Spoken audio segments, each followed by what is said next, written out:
에스라서는 두 부분으로 나눌 수 있습니다. 크게 나누면 1장부터 6장까지가 있어요. 1장부터 6장까지 무엇입니까? 그것은 성전을 건축하는 일입니다. 그리고 이제 7장부터 10장까지가 있는데요. 이것은 에스라가 예루살렘으로 돌아오는 그러한 모습입니다. 그러니까 완공된 성전의 말씀으로 하나님께서 임하신다, 이렇게 표현할 수 있겠습니다. 여러분, 컴퓨터 아무리 성능이 좋고 대단한 컴퓨터여도 그 컴퓨터 안에 프로그램이 없고 소프트웨어가 없다면 그냥 고철일 뿐이죠. 중요한 것은 성전이 완공되었습니다. 성전이 완공되었다는 건 무엇이죠? 하나님께서 그곳에 임하셔야 하는 것이죠. 하나님의 임하심은 어떻게 그들이 경험할 수 있습니까? 하나님의 임하심은 무엇이죠? 그것은 여러분, 하나님의 존재 방식이 뭐라 그랬죠? 말씀이라고 그랬습니다. 하나님의 존재 방식은 여러분 어떤 신비하게 그렇게 여러분에게 보이는 게 아니라 기록된 말씀을 통해서 하나님은 하나님을 우리에게 보여주십니다.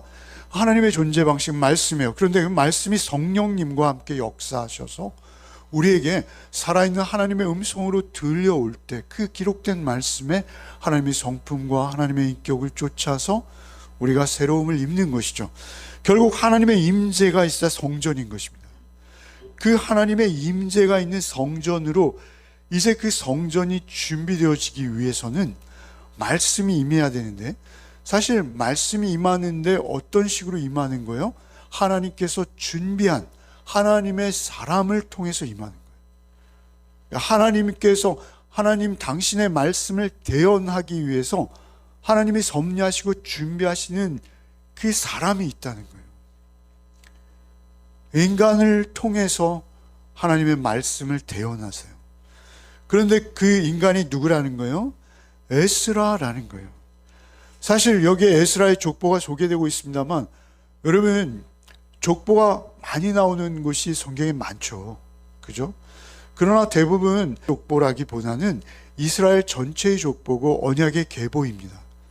그런데 개인의 족보로 등장하는 족보 중에 예수님의 족보 이외에 이토록 긴 족보는 처음이에요. 여기가 성경 전체로 하면 6, 7번째 정도 되는 족보의 상세한 내용인데요. 그 내용 중에도 개인에게 적용되는 족보는 놀랍죠. 그 족보, 여러분 1절부터 한번 읽어보겠습니다. 2일 후에 바사왕 아닥사스다가 왕위에 있을 때 에스라라 하는 자가 있으니 그는 스라야의 아들이요 아사랴의 손자요 힐기야의 증손이요. 이 일 후에 라고 하죠. 이 일 후에 라는 건 무엇이냐면요, 성전이 완공된 후에라는 거예요. 성전이 완공되어지고 이제 첫 6월절이 지내졌죠. 그 성전이 완공된 후에 누군가를 소개하기 시작하는 거예요. 그러면서 16대 손, 자그마치 그렇게 긴 족보를 이렇게 쭉 읽어내려가는 것이죠. 여러분, 1차적으로 성전을 건축할 때 지도자가 누구였죠? 스룹바벨과 예수아였죠. 하나는 정치 지도자였고 하나는 제사장이었어요. 근데 이제 제사장이기도 한 율법 학자인 에스라가 율법을 가지고 찾아오는 것이죠. 2절부터 5절을 한번 읽겠습니다. 살룸의 현손이요 사독의 5대 손이요 아이둡의 6대 손이요 아마랴의 7대 손이요 아사랴의 8대 손이요 무라요세의 9대 손이요 스라히아의 10대 손이요 우시엘의 11대 손이요 붓기의 12대 손이요 아비수아의 13대 손이요 비느하스의 14대 손이요 엘라살의 15대 손이요 대상 아론의 16대 손이라. 여러분, 왜 이렇게 길게 에스라의 족보를 소개할까요? 그것은 사실 율법을 가지고 오는 율법 학자이지만 그 율법이 의미하는 건 결국 무엇입니까? 하나님의 말씀인 것이요. 그 하나님의 말씀이 의미하는 바는 무엇입니까? 하나님의 언약인 것입니다. 언약의 말씀이에요. 그 언약은 계보를 타고 내려오는 거예요. 예수님의 족보를 그렇게 길게 소개하는 이유는 무엇이죠? 그것은 그냥 어느 날 갑자기 불쑥불쑥 나타나는 것이 아니고요. 하나님의 언약은 일관성 있게 성경 전체의 맥락을 통해서 사람들을 준비시키시고 그 사람들을 통해서 언약을 실행하시고 이어가신다는 거예요. 그 언약이 쭉 이어져서 예수 그리스도에게까지 내려가는 거예요. 그는 정통 대제사장이었고 말씀을 받아서 전할 만한 언약의 계보의 사람이었다. 그는 역사 위에 세워진 하나님께서 준비한 사람이라고 성경이 이렇게 길게 족보를 소개하는 거예요. 그 자격과 권위가 있다라는 것이죠. 6절부터 8절을 이어서 읽겠습니다. 이 에스라가 바벨론에서 올라왔으니 그는 이스라엘의 하나님 여호와께서 주신 모세의 율법에 익숙한 학자로서 그의 하나님 여호와의 도우심을 입음으로 왕에게 구하는 것은 다 받은 자이더니 아닥사스다 왕 제7년에 이스라엘 자손과 제사장들과 레위 사람들과 노래하는 자들과 문지기들과 느리님 사람들 중에 몇 사람이 예루살렘으로 올라올 때 이 에스라가 올라왔으니 왕의 제7년 다섯째 달이라. 여러분 1차 기환에서 스룹바벨과 예수아가 인솔한 인원이 몇 명인지 아십니까? 별 관심이 없으시죠? 4만인가 2만인가 5만입니다. 5만인데 5만 명 중에 103명이 모자라는 4만 9천 몇 명이에요. 하여튼 그렇게 많아요. 그런데 지금 2차 귀환이 에스라, 3차 귀환이 느헤미야거든요. 근데 2차 귀환이에요. 지금 1차 귀환해서 성전을 지었어요. 그리고 이제 에스라가 2차 귀환을 하는데 몇 명인지 아십니까? 1700명 정도예요. 5만 명 대 1700명. 굉장히 약소하죠. 몇 명이라고 표현하잖아요. 적은 인원이 귀향하고 있다는 것은 그만큼 위험 요소가 많고 난관이 많다라는 것을 우리가 예상할 수 있죠. 1700명이 귀환하는 거예요. 그런데 그 귀환하는 그 길이 얼마나 위험하겠어요? 여러분 900km라고 말씀드렸습니다만 실질적인 거리는 1600km라고 합니다. 그 길이 이렇게 지도상에 쫙 자로 그은 것 같지 않잖아요. 그 길이 뭐 이렇게 막 굉장히 산맥을 돌아오기도 하고 강을 건너기도 하고, 여러분 그 길이 얼마나 위험하겠어요? 얼마나 위험하겠어요? 밥이죠. 그들은 밥입니다. 강도떼들의 밥이요. 그 칼을 든 무리들에게는 꼼짝없이 당할 수밖에 없는. 그런데 어떻게 그 길을 무사히 왔다는 것이죠? 여기 6절에 보면 하나님 여호와의 도우심을 입음으로, 이렇게 하나님 여호와의 도우심을 입음으로. 근데 사실 이것은 원문으로 히브리어로 보면 손이라는 단어가 정확히 들어가는 대목이에요. 여러분 하나님의 손의 도우심을 힘입어, 이렇게 직역할 수 있는 거예요. 그러면 여기서 손이라는 단어가 생략되었어요. 근데 여러분 오늘 설교의 제목이 뭐죠? 선한 손의 도우심. 선한 손, 선하다, 선한 분 한 분이시죠. 여호와 하나님의 손의 도우심을 힘입었기에 그들이 그 먼 길을, 여러분 우리 인생 길이라 하잖아요. 그 길을 그들이 안전하게 예루살렘까지 가는 거예요. 여러분 우리가 계시록에 있는 새 예루살렘을 향해 가는 인생들입니다. 우리의 인생이 그렇게 평탄하지 않아요. 그럼에도 불구하고 우리가 안전하게 그 길에서 보호받고 예루살렘에 이를 수 있는 것, 그것은 하나님의 손의 도우심 없이는 안 되는 것이죠. 그 하나님의 손의 도우심을 입음으로 왕에게 구하는 것은 다 받았대요. 왕에게 구한 것들이 뭐가 있을까요?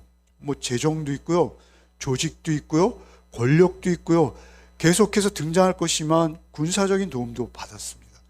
그런 많은 도움들을 받았는데 그 도움은 사실 외형적으로 보면 페르시아의 왕이 베푼 것처럼 보이지만 실상은, 그 실속은 하나님의 손이 그 왕들의 마음을 만지셨고 그 길을 평탄케 하셨고 그렇게 하나님께서 그 길을 인도해 주셨다라는 것이죠. 여러분, 에스라서에 하나님의 손이 5번 등장합니다. 손이라고 번역된 게 4번 등장하고요. 번역이 안 되었습니다만 오늘 본문에 한 번 더 등장하고요. 손, 하나님의 손은 성경에 많이 등장하는 관용적인 표현이에요. 하나님의 얼굴은 하나님의 임재라면 하나님의 손은 뭐예요? 하나님의 능력, 하나님의 행하심, 하나님의 일하심, 신인 동용론적 표현이라고 그러죠. 하나님의 영이시기 때문에 손이 없으십니다. 그럼에도 불구하고 하나님께서 행하시는 일들을 하나님의 손이라 하는 거예요. 그 손이 9절엔 정확히 다시 반복되죠. 에스라서 읽으면서 하나님의 손을 찾아보세요. 그리고 묵상하세요. 재밌습니다. 9절 10절 한번 읽겠습니다. 첫째 달 초하루에 바벨론에서 길을 떠났고 하나님의 선한 손의 도우심을 입어 다섯째 달 초하루에 예루살렘에 이르니라. 에스라가 여호와의 율법을 연구하여 준행하며 율례와 규례를 이스라엘에게 가르치기로 결심하였더라. 여기 9절에 보면 첫째 달 초하루에 바벨론에서 길을 떠났고 하나님의 선한 손의 도우심을 입어 다섯째 달 초하루, 4달 걸려요. 4달. 여러분, 굉장히 꼬박 부지런히 걸었어요. 그런데도 4달이나 걸리는 길. 그런데 누구의 도우심이 있었다는 거예요? 하나님의 손의 도우심이 있었다. 하나님의 선하신 하나님의 손의 도우심을 힘입어서 그들이 무사히 예루살렘에 올 수 있었다.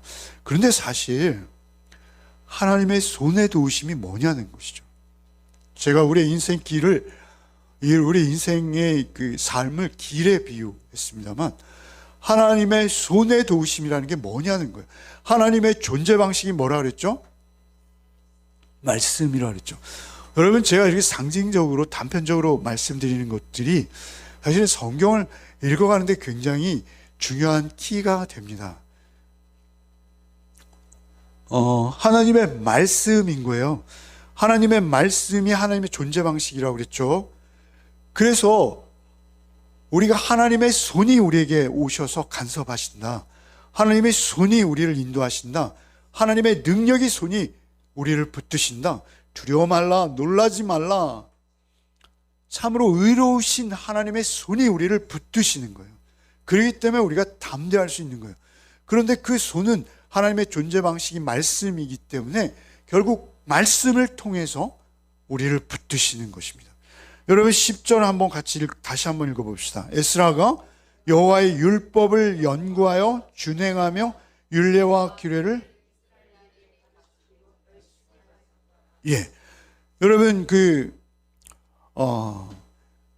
주어가 뭐예요? 이 문장 주어가 뭐예요? 에스라. 동사가 뭐예요? 결심하였더라.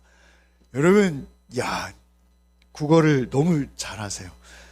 에스라가 결심했어요. 근데 뭘 결심했어요? 3가지를 결심했어요. 무엇이죠? 첫째, 율법을 연구하고 또 그 율법을 준행하고 또 3번째 뭐예요? 그것을 가르치기를 결심했어요. 결심했는데 이건 부사예요. 부사. 동사는 결심이고요. 이 결심한 내용들을 동적인 부사로 표현하는 거예요. 연구하는 건 일이고 동작일 수 있죠. 그죠? 준행하는 것, 가르치는 것. 이 3가지를 자기 인생을 통해서 결심한 거예요. 결심한 거예요. 하나님께서 하나님 앞에서 결심하는 자를 하나님이 그냥 홀로 두지 않으신다는 거예요. 하나님은 그렇게 결심하는 자, 특별히 하나님의 뜻에 합당한 결심을 한 자에게 하나님은 역사하시고 그를 준비시키신 사람으로 그를 통해서 하나님의 일들을 이루어내신다라는 것이죠. 여러분, 이 결심하다라는 단어가 히브리어로 좀 사전을 저는 많이 찾아봤어요. 다라시라는 히브리어예요. 다라시 다라시라는 히브리어인데 이것은 그냥 말씀을 공부한다, 말씀을 본다, 말씀을 연구한다, 말씀을 파헤친다, 이 정도 아니에요. 여기서 말씀하시는 하나님의 율법을 연구한다, 이 다라시라는 이것은 여러분 전심을 다해서 하나님의 존재를 구한다, 이런 의미가 있어요. 여러분 마음을 다해서 찾아가고요, 이 관계를 먼저 중요하게 여기고 그 관계를 더 깊이 있게 맺기 위한 노력을 멈추지 않는다. 다라시라는 이 단어는 굉장히 상징적인 단어고 성경 전체에서 많이 등장하는 단어예요. 히브리에서 특별히 뇌의 활동이 아니라 영혼의 방향이라고 한 주석가는 주장해요. 뇌의 활동이 아니라 영혼의 방향성이라고 말씀드렸어요. 여러분이 방향성이 중요하다 말씀드렸어요. 천국이 서울이고 부산이 지옥, 바꿀까요? 부산이 천국이고 서울이 지옥. 하여튼 좋습니다. 근데 우리가 대구에 있느냐 천안에 있느냐 문제가 아니라 그랬어요. 그죠? 서울 방향으로 있느냐가 중요해요. 넌 대구에 있지 이놈아, 난 천안에 있다. 이건 정말 무식한 이야기예요. 하나님께서 우리에게 요구하시는 것은 무엇입니까? 정도나 수준도 요구하실 수 있어요. 뭔가 사명을 맡기실 때고요. 우리에게 가장 중요한 건 무엇입니까? 방향성이라는 거예요.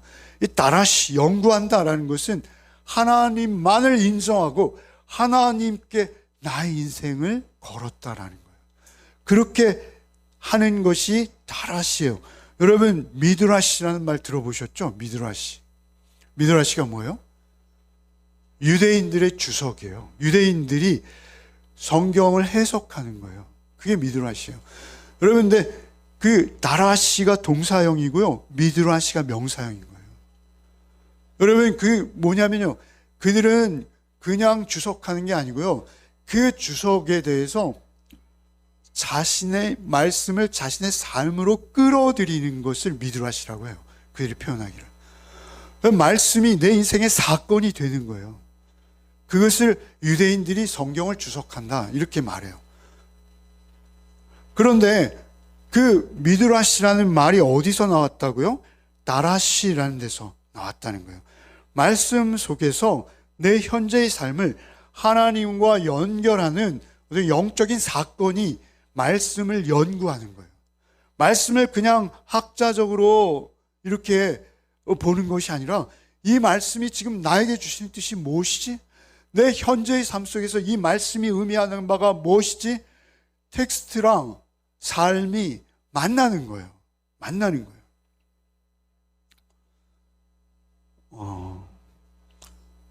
그래서 여러분 큐티는 뭐다? 삶이다. 묵상은 뭐다? 삶이다. 여러분 이번에 가서 보니까 큐티하는 교회들이 굉장히 많아졌어요.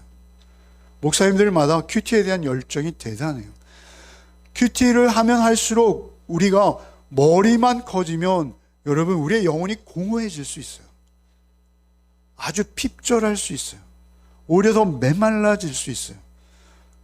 우리에게 있어서 말씀은 무엇입니까? 그 연구한다, 다라시 한다는 것은 하나님을 찾는다는 거예요. 그래서 말씀, 묵상, 맨 오른쪽, 맨 상단에 뭐가 있다고요? 하나님은 어떤 분이십니까? 우리가 말씀을 본다는 건 뭐예요? 하나님은 누구이신지를 찾아가는 거예요. 우리 인생이. 하나님을 찾아요. 그 두 번째는 뭐예요? 말씀을 순종한다는 것이죠. 말씀을 행한다는 것이죠. 에스라가 어떻게 했어요? 말씀을 연구하고 준행하고 가르쳤다. 두 번째 행한다라는 것은 무엇이죠? 그 말씀이 내 삶을 형성하는 거예요. 말씀이 내 삶의 자양분이 되는 거예요. 내가 세상의 어떤 다른 기준이 아니라 말씀이 내 삶의 기준이 되는 거예요. 그런데 내 삶의 기준이 사실은 뭐였어요, 우리가? 우리의 삶의 기준이 뭐였어요? 그러면 대부분 뭘까요? 돈이기 쉽죠, 돈. 너무 정직한 말씀을 하셨어요. 여러분, 말씀의 기준이 돈이기 쉬워요. 그런데 그거 아니라는 것입니다. 여러분, 말씀, 다라시라는 것은 하나님을 찾는 마음이고요. 그 찾는 마음이 우리의 삶을 바꾸는 거예요. 그래서 다라시를 제대로 하면 뭐예요? 그 말씀이 우리의 삶을 통해서 행위로 준행되는 거예요. 준행되는 거예요. 말씀을 거저 묵상하는 게 아니라 말씀을 묵상하고 또 묵상하고 묵상하고 묵상함을 거듭할수록 우리의 삶이 그 수준에 맞도록 바뀌어져 가는 거예요. 그 바뀌어져 가는 과정이 말씀 묵상의 요점인 거예요. 그래서 말씀 묵상, 삶은 같은 거예요. 다른 게 아니에요. 그리고 그 삶이 말이죠, 가르치는 거예요. 누군가를. 여러분, 말씀을 준행한다는 건 무엇입니까? 말씀을 순종해서 말씀을 따라 하나님의 공의와 사랑을 나의 최고의 가치, 기준으로 삼아 하나님의 인격과 하나님의 성품으로 내가 살아가기를 힘쓰는 거예요. 그러면 하나님의 형상이 망가졌을 뿐이지 우리 모두에게 하나님의 형상이 어느 정도는 남아있기에 그러한 삶의 존재를 대하는 순간 그게 교훈이 되는 거예요. 그래서 다라시가 말씀 묵상이 삶이고 삶이 가르침인 거예요.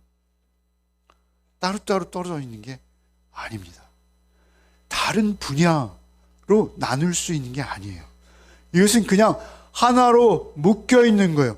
이 방향성, 하나님 말씀 앞에서 내가 순종하겠나이다 라고 하나님과 인격을 더 깊이, 그 사귐을 더 깊이 맺기 위한 여러분의 몸부림은 삶으로 변하는 것이요, 그 삶은 결국 교훈이 될 수밖에 없다.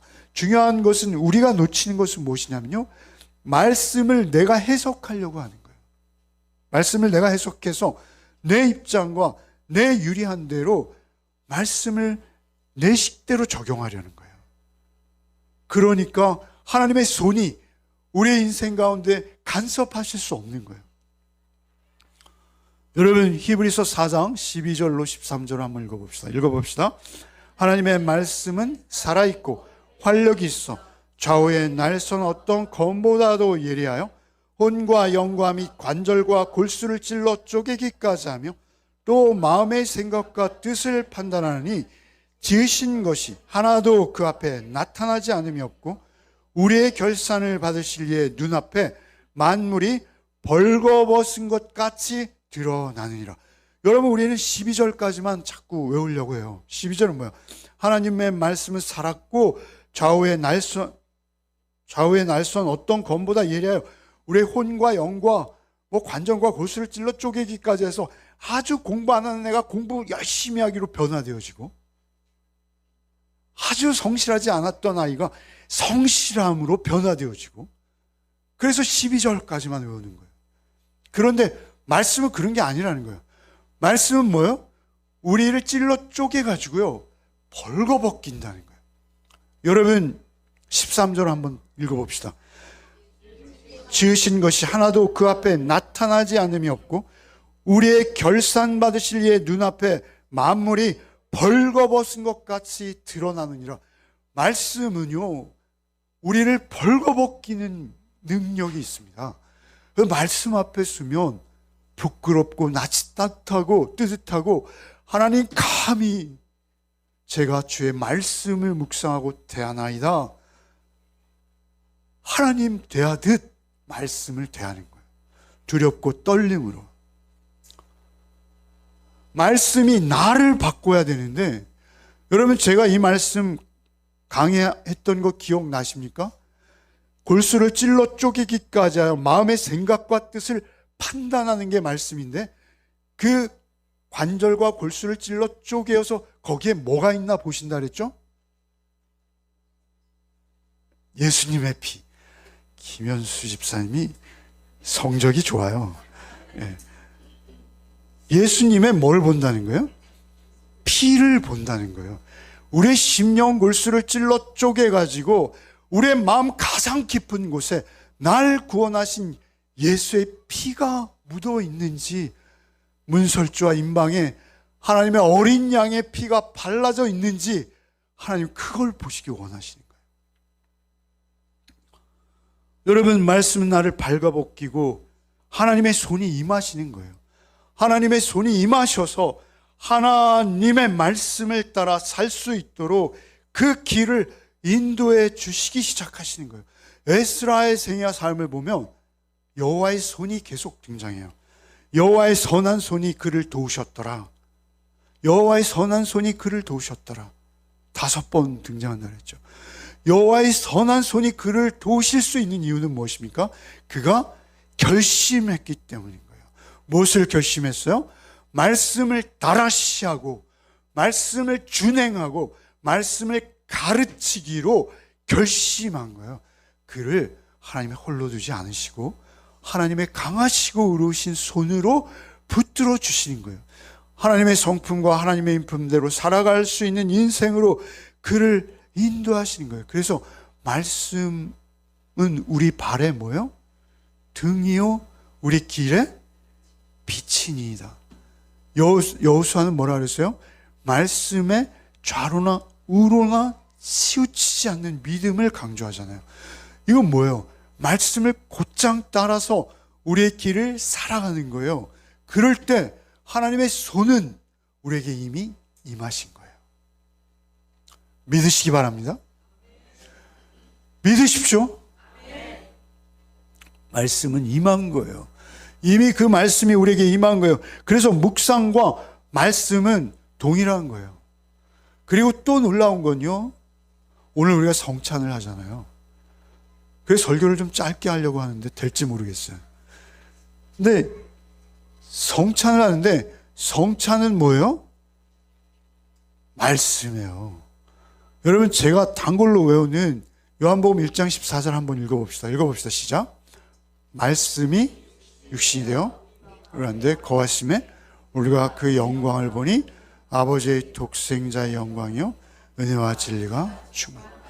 말씀이 육신이 되어 우리 가운데 거하신다 뭐야? 장막을 치신다. 헬라어가 그거라 그랬죠. 우리 안에 말씀이 찾아오셔서 장막을 치신 상태, 하나님의 손이 임하신 것인데요, 그것은 뭐예요? 예수님의 몸을 우리 안에 받아들이고 인정하는 거예요. 예수님의 몸을 어떻게 받아들입니까? 말씀이 오실 메시아, 오신 메시아, 그러니까 오실 메시아의 언약이 구약이요, 오신 메시아의 언약이 신약.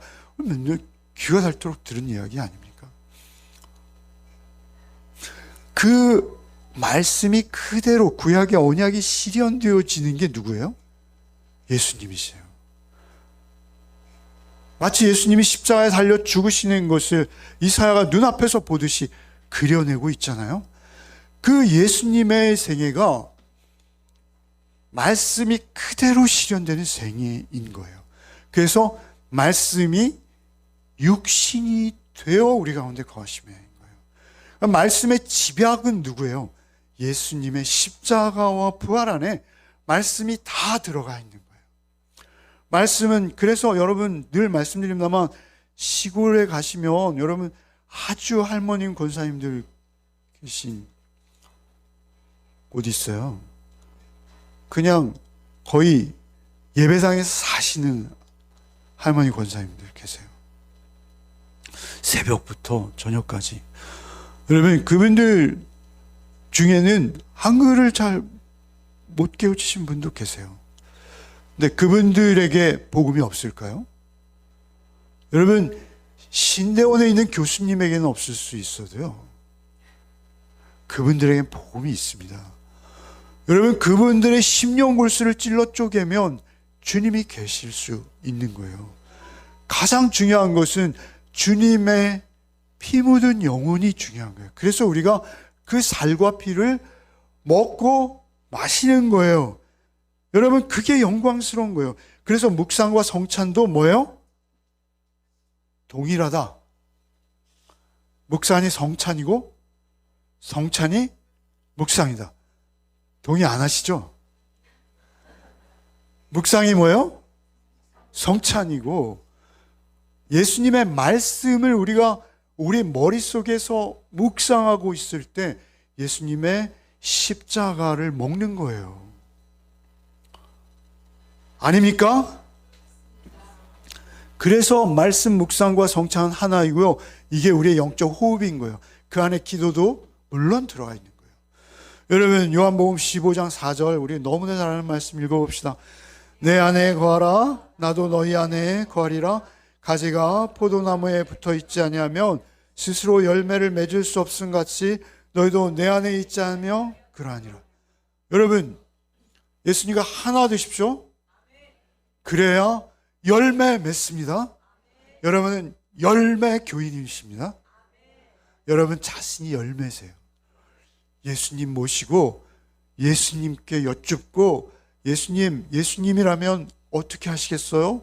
라고 늘 여쭈면서 여러분의 인생을 살아가고 있다면 여러분 하나님의 손이 여러분을 붙들고 계신 거예요. 그리고 여러분의 삶이 계속 그렇게 흘러가고 있는 거예요. 여러분, 지난주에 우리 예배에 대해서 같이 묵상하고 말씀 나누면서 이 땅에 온전한 예배자는 있었다 없었다? 없었다. 우리가 온전한 예배를 드릴 수 있는 길은 뭐다? 예수님 내 안에 계실 때 온전한 예배. 온전한 예배는 어디에 있다? 로마서 12장 1절로 2절. 그죠? 우리를 산 제물로 드리는 것, 그것이 너희의 영적 예배다 라고 하시잖아요. 우리가 어떻게 우리를 산 제물로 드립니까? 감히. 그런 인간이 어디에 있습니까? 예수뿐이세요. 그런데 여러분, 오늘 말씀도 통일합니다. 여러분, 우리가 우리의 인생을 전부 하나님의 손에 맡길 수 있습니까? 여러분, 우리의 인생을 하나님께 온전히 맡길 수 있어요, 우리가? 안 된다는 것입니다. 그렇게 맡기신 분도 역시 한 분밖에 없는 거예요. 여러분, 한번 읽어봅시다. 누가복음 23장 46절 한번 읽어봅시다. 예수께서 큰 소리로 불러 이르시되 아버지여 내 영혼을 아버지 손에 부탁하나이다 하고 이 말씀을 하신 후에 숨지시니라. 아버지 손에 부탁하나이다 하고 숨지시는 거예요. 아버지 손에 부탁하셨어요. 예수님은 하나님과 동등되신 하나님이세요. 그럼에도 불구하고 성부 하나님의 손에 자신을 맡겨드리고 있다는 것이죠. 하나님의 손에 맡기셨을 때 하나님은 예수님을 받으셨어요. 어떻게 받으셨어요? 부활로 받으신 거예요.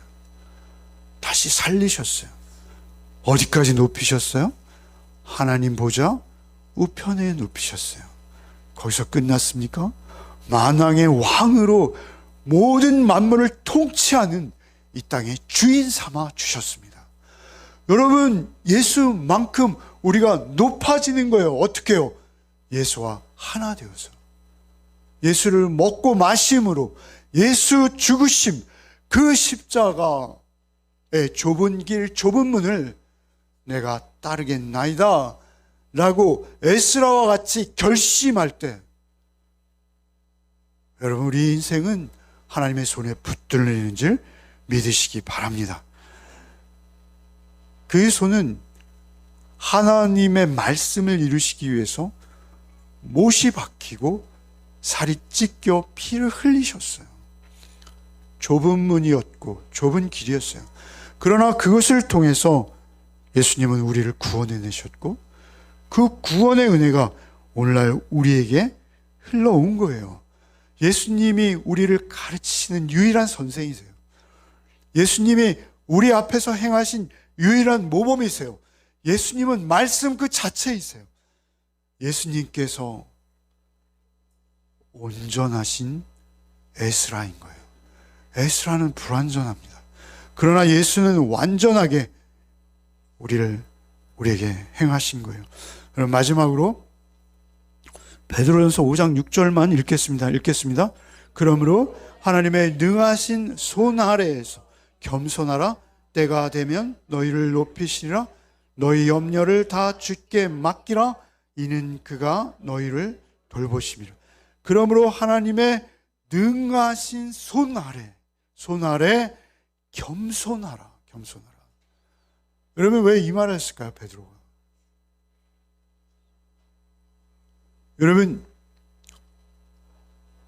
우리 겸손하지 않아요. 여러분, 우리는 늘 내 중심입니다. 이렇게 미운 사람이 많고 원망스러운 사람이 많고요, 얄미운 사람이 많고요. 그래서는 안 됩니다, 여러분. 다 사랑스럽고 다 우리의 하나님 나라를 위한 동역자이고 내 생명도 드릴 수 있는 상대여야 돼요. 예수님이 나를 위해서 생명 주셨잖아요. 나도 그를 위해 생명 줄 수 있는 존재여야 돼요. 그게 그리스도인이고 목사이고 성도인 거예요. 여러분, 하나님의 능하신 손 아래 겸손하라. 때가 되면 높이시리라. 때가 있다는 거예요, 때가. 여러분, 사람들에게 인정받으려고 너무 발버둥하지 마세요. 여러분, 하나님의 손에 있을 때 하나님께서 인정하시고 하나님이 때가 되면 높여주시는 거예요. 때가 되었는데도 여러분 높여주시지 않으면 내 안에 예수 안 계신 거예요. 여러분, 내 안에 예수가 계시면 때가 되면 7절에 뭐요? 너희 염려를 다 주께 맡기라. 이는 그가 너희를 돌보시는. 맡기라. 이거 에피립산테스라는 헬라어인데요. 제가 오늘 안 쓰려고 자꾸만 하면서도 쓰는 이유가 맡기라는 게 이게 던진다는 거예요, 여러분. 염려가 왜 생기는지 아세요? 여러분의 인생을 베드로가, 여러분 풍랑잔잔 사건 아시죠? 여러분, 그 배의 선장은 자기라고 여기는 거예요. 내 인생의 주인은 나인 거예요. 그러나 하나님의 손에 맡겨드렸다면 여러분, 내 인생의 주인은 내가 아닌 거예요. 내가 하나님의 말씀에 순종하여 지금 살고 있다면, 내 인생을 살아내고 있다면 내 인생의 주인은 하나님이신 거예요. 그러면 우리는 하나님께 맡긴 거예요. 하나님께서 나를 낮추시던, 나를 아주 벌거벗겨 부끄럽게 하실 때도 우리는 아멘 하셔야 돼요. 다윗이 그랬잖아요. 나단이 너는 살인자요 간음자다 라고 할 때 네가 감히 이스라엘의 임금을 향해서 이렇게 안 했어요. 나는 죄인이올시다. 나는 살인자요, 나는 간음자입니다. 여러분, 시편 37편 5절 한번 읽어봅시다. 내 길을 여호와께 맡기라. 그를 의지하면 그가 이루시고. 다윗의 시예요. 내 길을 여호와께 맡기라. 여러분, 맡기시기 바랍니다. 한 주간 여러분 가장 고민이 뭐예요? 여러분 가장 큰 고민이 뭐예요? 집, 직장? 여러분 사역이 고민이세요? 그러면 하나님 손에 붙들린 거예요. 여러분, 여러분의 고민이 뭐예요? 여러분이 하나님의 말씀을 연구하고 하나님의 말씀을 준행하고 하나님의 말씀을 가르치는 자가 되기를 원하고 계시다면 여러분, 하나님의 손에 붙들린 거예요. 여러분, 우리 다 하나님의 손에 붙들려야 됩니다.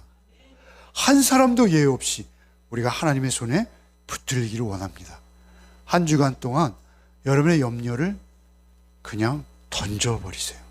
던져버리시고, 이 배의 선장은 하나님이시다. 내 환경은 풍랑이 일고 있으나 이 배를 붙들고 계신 것은 하나님의 손이다. 하나님의 손이 내가 타고 있는 이 배를 붙들고 계시다 라는 믿음으로 한 주간 염려로부터 승리하시길 바랍니다. 염려하지 마시고 하나님께 다 맡겨드리세요. 잠깐 지나보면요, 아무것도 아닌 일입니다. 오직 하나님께서 여러분을 더 말씀의 주인공으로, 묵상의 주인공으로 성장시켜 주는 한 주가 되시기를 바랍니다.